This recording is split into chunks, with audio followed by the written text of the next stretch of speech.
Good afternoon.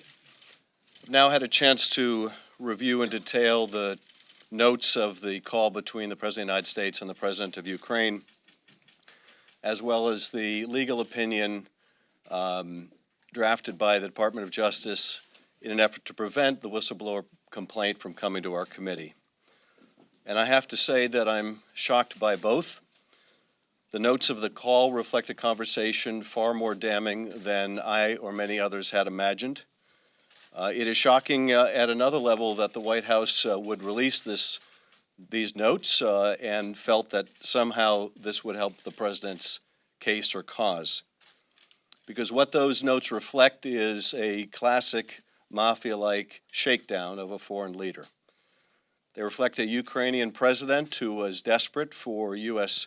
support, for military support to help that country in a hot war with Putin's Russia, a country that is still occupied by irregular Russian forces and in which people face a very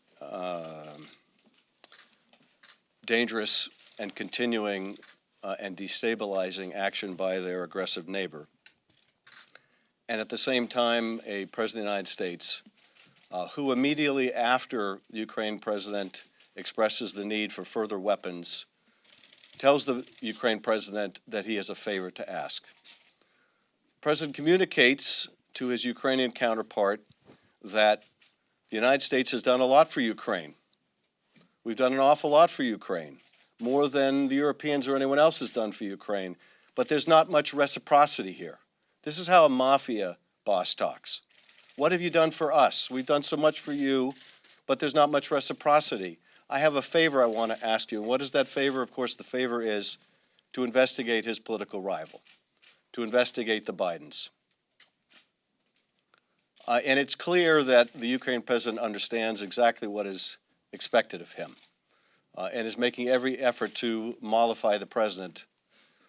What adds another layer of depravity to this conversation is the fact that the President of the United States then invokes the Attorney General of the United States, as well as his personal lawyer, as emissaries, in the case of the Attorney General, as an official head of a U.S. department, the Department of Justice, that he says will be part and parcel of this. Now, I know the Attorney General is denying involvement in this, but nonetheless, you can see why the Department of Justice would want this transcript never to see the light of day. You can see why they have worked so hard to deprive our committee of the whistleblower complaint.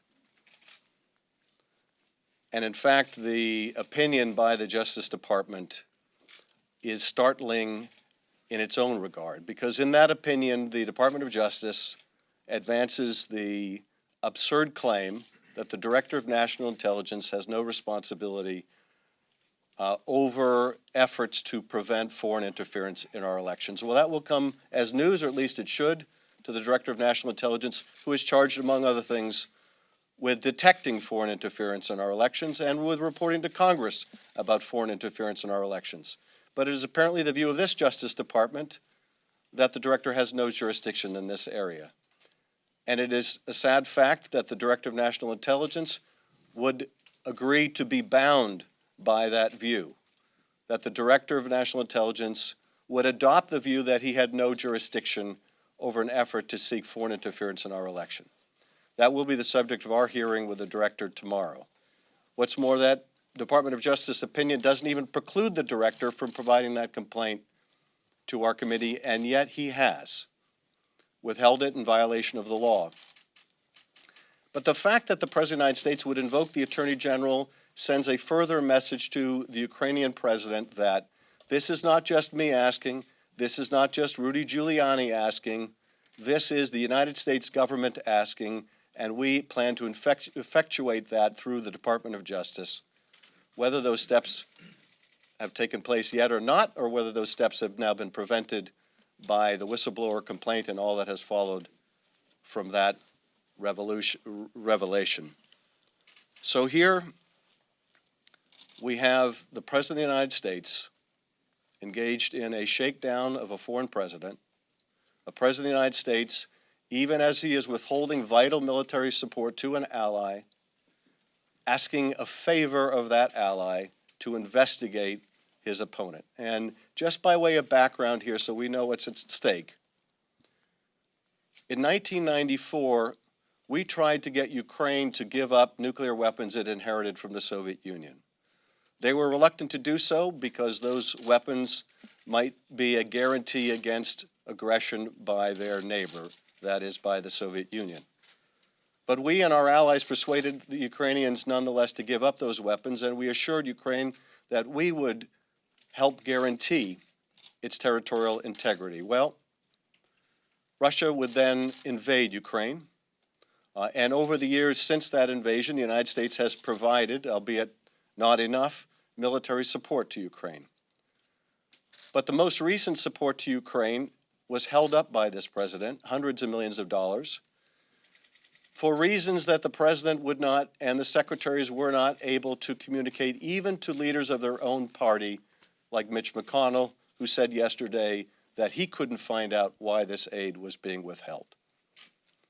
Well, I think we know why the aid was being withheld, notwithstanding the president's now conflicting explanations. Well, it was because we wanted them to investigate corruption. No, it was because we wanted Europe to give them more money, even though Europe has given them even more than we have. I think we know why the president was withholding that assistance. But regardless, Ukraine understood exactly what was being asked of it. Ukraine understood exactly what they needed from the United States, and that a president of the United States would interfere with our national security, would interfere with the national security of our ally, and do so for the illicit purpose of trying to advance his election campaign, having already sought foreign help in his first presidential campaign, would now abuse the power of his office yet again, this time to seek the help of another nation in his presidential campaign, is the most fundamental betrayal of his oath of office. And I'd be happy to respond to your questions, but one final point about the whistleblower. We still don't have the complaint. Now that we have the Department of Justice opinion, I think it telling that they have released that and yet not released the Inspector General's legal analysis that takes issue with it. This is again Bill Barr's Justice Department trying to put out a misleading spin, in this case in the form of the department's opinion. But nevertheless, that complaint needs to be provided to our committee. It needs to be provided in its entirety. That whistleblower needs to be given instructions about how to come to our committee, and that whistleblower needs to be given the complete freedom to report any allegations of wrongdoing that have come to that whistleblower's attention.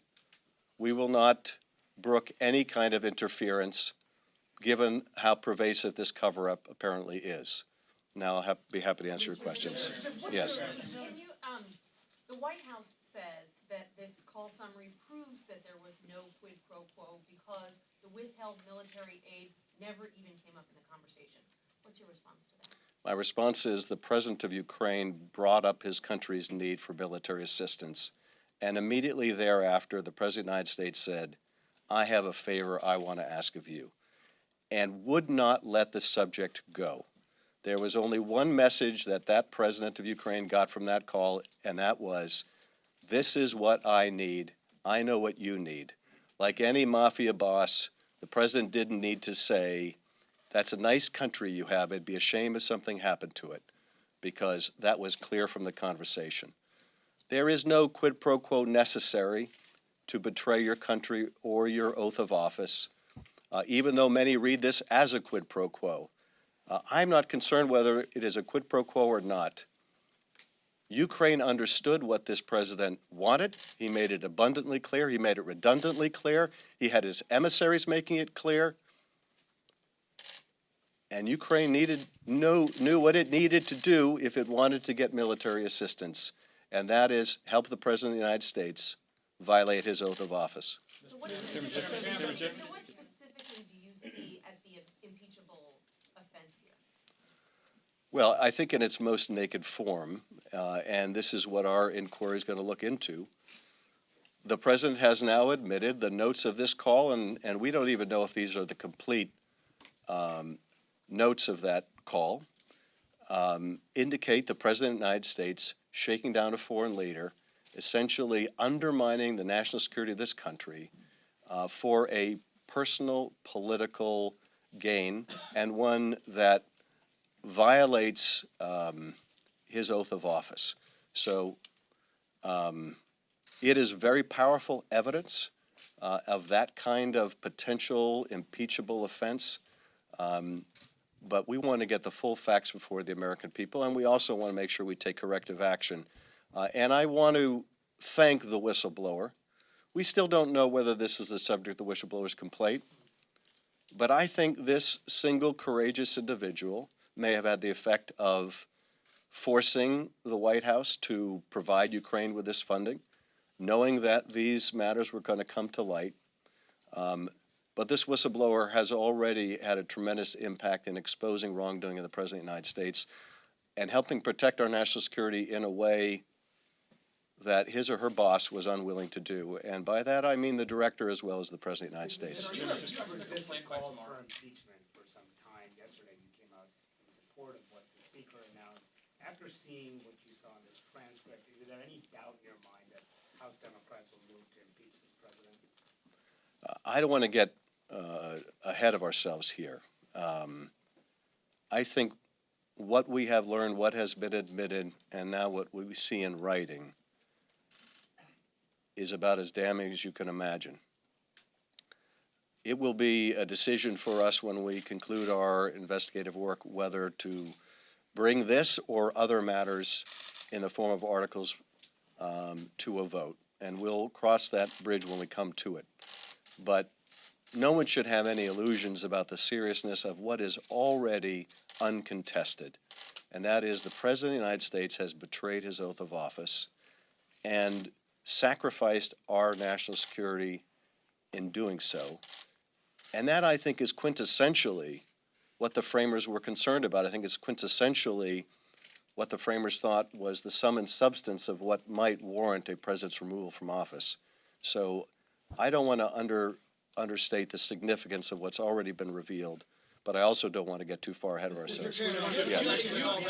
Do you expect to hear from the whistleblower as early as this week? And what more do you expect to learn from him or her, or from the full complaint, that you can't already glean from the memo of this interaction between President Trump and his Ukrainian counterpart?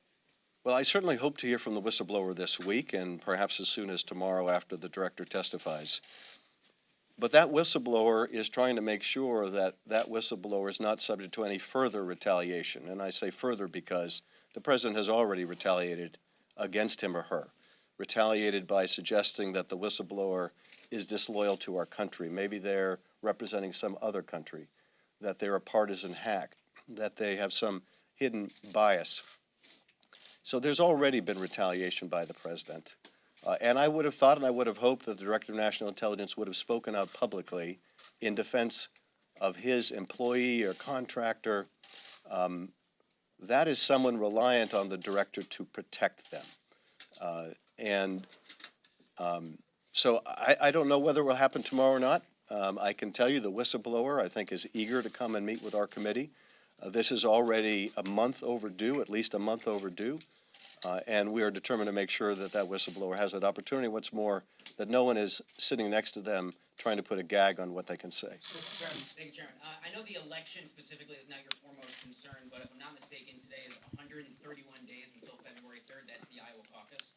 So I'm curious from your perspective, what does the timeline look like? How aggressively do you and your colleagues need to move so that you're not interfering with the presidential election? You don't get too late into next year's cycle. Is that a concern? I don't know what the timeline will look like, except that we all feel a sense of urgency here. The Inspector General, and this is, by the way, not contested in the Department of Justice sham legal opinion, no one has taken issue with the fact that this is urgent. Now, DOJ comes up with this completely contorted rationalization that the Director of National Intelligence has no responsibility over foreign interference in our elections, which is completely bogus. But nevertheless, they don't take issue with the urgency here. And I'm not talking about the statutory definition, the fact that this needs immediate attention. So we need to get to the bottom of this whistleblower complaint ASAP. In terms of ultimately how long it's going to take us to develop the full facts, I don't know. I would not have imagined things would have moved as swiftly as they did over the last week.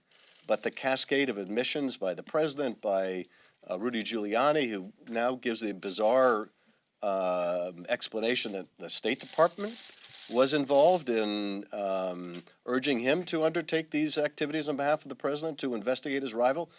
If he's being truthful there, and obviously that's a huge if, then there's a whole separate scandal involving the State Department, which, by the way, there probably is, given the circumstances of the firing of the U.S. ambassador to Ukraine. But I can't tell you what the timeline looks like. Yes. Are you expecting this complaint by the start of your hearing tomorrow? And can you talk a little bit more about what happens if you don't receive it, or what other questions you have for the DNI? Well, you know, I can only say that we've heard nothing from the White House. And frankly, the fact that this is a decision the White House is making is a scandal. If indeed the president is the subject of the whistleblower complaint, the idea that the president can control the subject of a complaint, can control whether that complaint ever gets to its intended recipient, that is the Congress, is a scandal. But nonetheless, we've heard nothing except through the media about White House intentions. In terms of the director's intentions, I guess we'll find out tomorrow. I have to imagine he's not eager to come before our committee, having still withheld the complaint. Now that it's clear the Department of Justice didn't even say that he was prohibited from giving it to us, that he is making that decision on his own initiative. I mean, I find it troubling enough that he would seek an opinion that can be used as a pretext to keep this from Congress. And the director understood the contents, if it indeed involves this conversation, and just how scandalous and what a betrayal of the president's oath of office that those notes, not transcript, but notes reflect. I can't imagine he's going to want to come to our committee without having provided that complaint. But frankly, I can't imagine that the director would have gone along with a legal interpretation that says that he has no responsibility over preventing a foreign nation from interfering in our election.